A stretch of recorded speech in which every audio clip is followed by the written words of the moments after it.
यवतमाळच्या महागाव वाकोडी परिसरात वाळू तस्करांनी पोलीस अधिकाऱ्यांवर हल्ल्याचा प्रयत्न केला।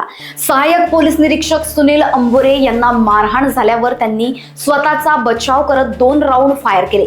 या फायरिंगमध्ये आरोपी गुलाब खाजा शेख जखमी झाला। घटनास्थळी अप्पर पोलीस अधीक्षक अशोक थोरात दाखल झाले। 4 आरोपी फरार झाले असून पोलीस प्रशासनाने तात्काळ कारवाई सुरू केली आहे।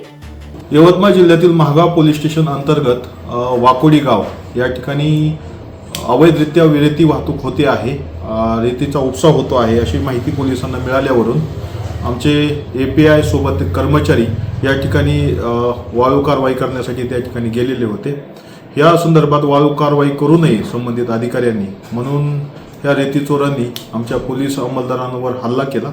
या हल्ल्यामध्ये प्रत्युत्तर म्हणून आमच्या पोलिसांनी स्वतःचं संरक्षण सुद्धा असेल या अनुषंगाने 2 राऊंड फायर केलेले आहेत आणि हवेमध्ये फायर केलेले, त्यात कुणाला इंजुरी नाही।